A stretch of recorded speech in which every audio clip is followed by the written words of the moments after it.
But we can, however, go down.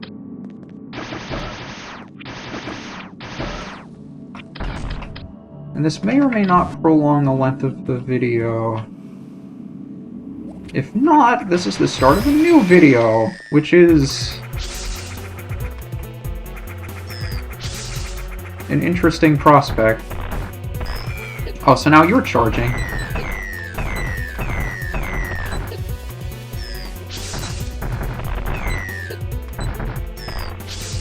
So again, I think these guys usually take around 10 regular missiles. We have super missiles if you'd prefer to use those, but I don't believe we get easy refills on them anytime soon down here. I mean, most of the enemies will drop super missiles if you're after them. I think going up here just leads to the way out. Yeah, so if you remember, that's the part that I said we couldn't do anything in, that's just the way out of this area.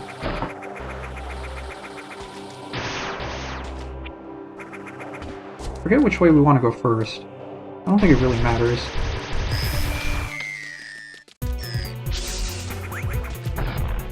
Didn't mean to fire at an angle. You see, what I like to do is get them stuck up there, so they're in a position where I can easily hit them from below, but I'm terrible at doing that when there's very little ceiling. Or, it's a very low ceiling, so you can't really do that.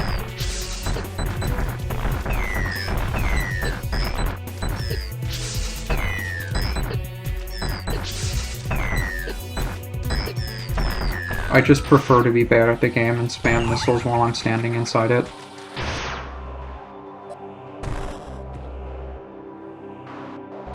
We've already come across one arena that was especially vertical, but most of them are designed to be horizontal because it makes it a lot easier for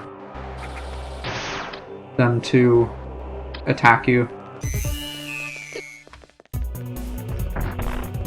And you'll also notice that none of the Metroids will ever drop super missiles. They'll only drop normal missiles. So it'll make one thing that was usually excessively prevalent in other 2D Metroid games much more difficult to come by. I think there's one other kind of weapon in this game that does something similar. But you'll notice extremely powerful weaponry is especially difficult to come by in Metroid 2. Because super missiles would make these go a lot faster. So of course, we won't just give them to you for free. There's the attack. And there's what happens if you stay on the floor and try not to move.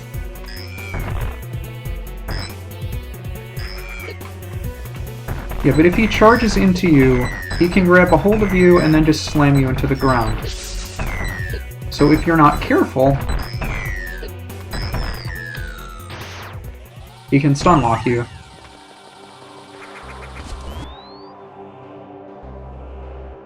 Now we can go deeper in, but we're running low on supplies. I'm not sure how comfortable I'd be continuing down. I mean, they do have these little plants scattered around that help out. And of course having the charge beam helps draw them in. We'll see how far we can get. The one thing you'll probably notice about a lot of the, or every single one of the Metroid arenas, is that none of them are closed. All of them allow you to freely exit at any time you like. And there's a reason for that. The only weapon you have to defeat the Metroid is a consumable. Once you use it, it's gone. So for instance, if we're down here fighting this thing, and we just so happen to run out of missiles to fire at it, we'd have no way of beating it. So if we were just dumb enough to come in here, waste all of our missiles like an idiot, and then be left with nothing to hit it. We'd soft lock if we were locked in the room.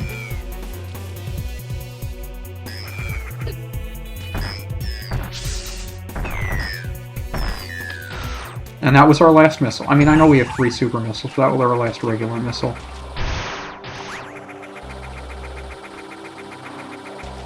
You'll notice we attract the little fireflies to us when we use the charge beam too. So I'm wondering if it's not a bad idea to just grind for some pickups here. Probably won't take too long doing this, just don't want to get stuck in that Metroid situation again.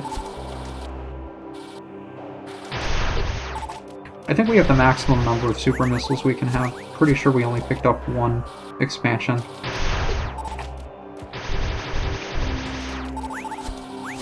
But I don't believe there are any missile recharge stations or any... I mean, there are a select few places where you can farm pickups from enemies, like the little feeding tube rooms. But they're not necessarily for Samus to feed on. Now there's also a pickup in here, but it's probably faster to get it on the way out rather than the way in, because we're going to have to retrace our steps.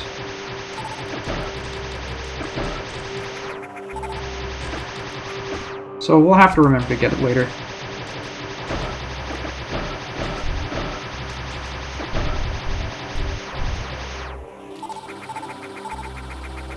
We'll draw in as many of these pickups as we can. I'm sure we'll run into more Metroids before we get out.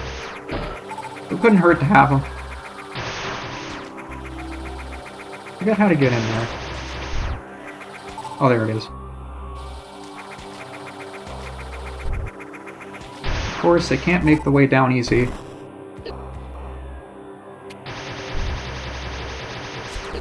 Again, there's the problem with the wave beam. Sometimes you'll have something directly in front of you, but you won't be able to hit it because it's just firing in a circle around it. You can see that's a breakaway block. So instead, to get around it, you're supposed to use the spider ball, and for some reason I forgot to destroy the thing in the way.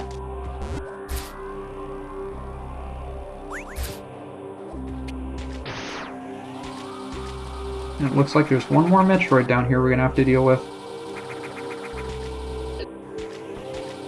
And I think this is... yeah, this is one that's in the vertical shaft.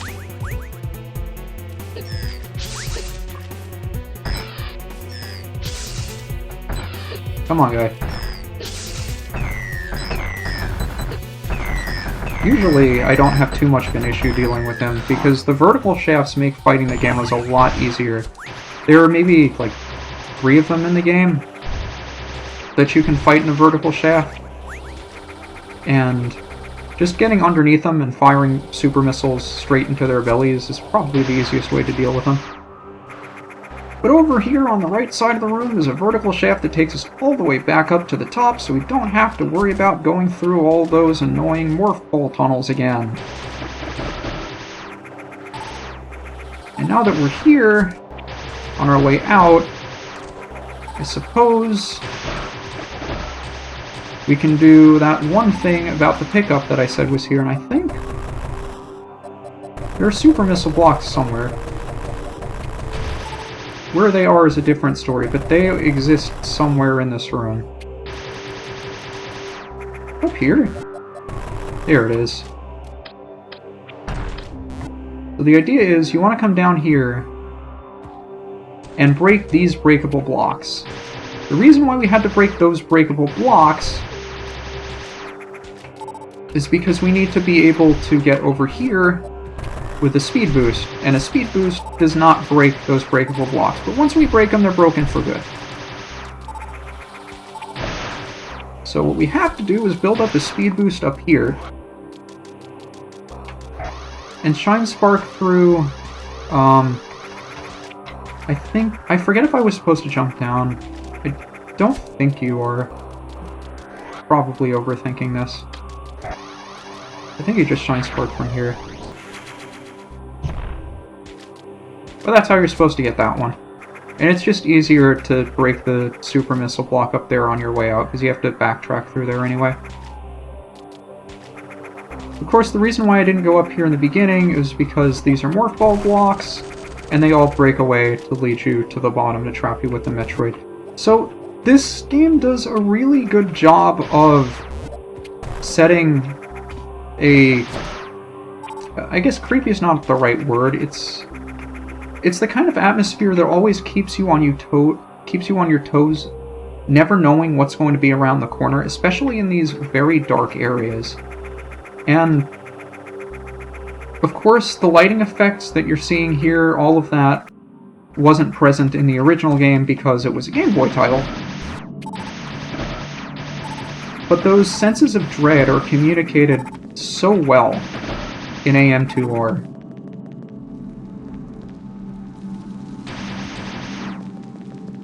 And I like it. Do I want to move on, or do we want to end the video here? I feel like I want to go a little bit further down. Because knowing me, I probably split this when we headed down that section. So let's keep going a little bit, see what's further down. We did get an earthquake that told us that something had changed, but we don't know where. And we can tell that it's obviously not the path that we just went past. So it's probably a lava pit further to the left.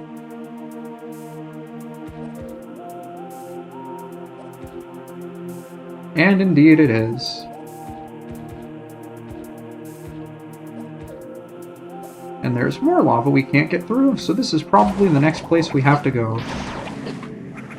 But again, one of the really nice things I like about AM2R is the way it handled the space jump.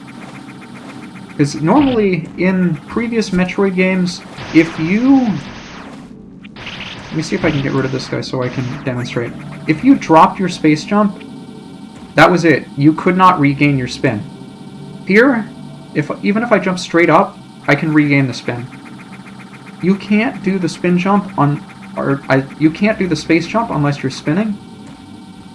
And in most games, if you don't begin your jump with a spin, you can never do the space jump. But in this one game, they gave you respin. So if you're holding a direction and then you press jump, it automatically gives you the space jump. Which is super, super handy. You don't have to worry about precise timing with it or anything. You can always perform the second jump at any point. A lot more fluid. Unfortunately,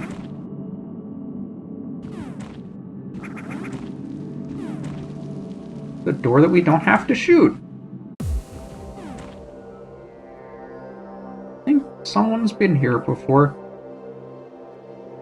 That can't be good for the research team. The scientists constructed a small mobile research site within the cave system. The access tunnel leading to the research vessel has collapsed and all of their equipment is non-operational. Vital signs of all exosuits are flatlined. There are no survivors in this site. Well, we know what happened to the research team. Never ends well for the research team, does it? I think I picked the wrong line of work.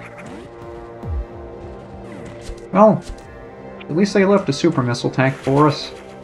It's not all bad.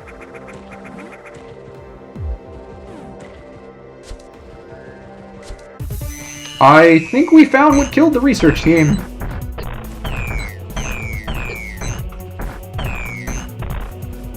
So these little guys have been waiting here all along to see if any stupid humans would show up and try to... I don't know, save them? Possibly save them. But, as you can tell, these Metroid fights are not necessarily limited to one at a time. So as you can probably imagine, this is likely not going to be the last time we see multiple Metroids at once. But at least that was enough to open up whatever area we have to go next. And of course, it's not the one that's conveniently located where we already are, but it again makes us backtrack all the way out to where we came.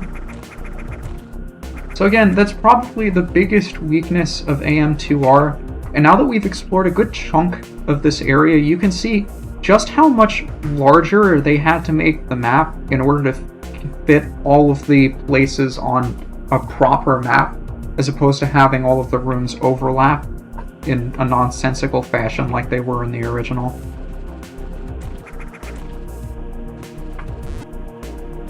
So there's a decent amount of backtracking, a lot of tunnels and hallways that you have to go through.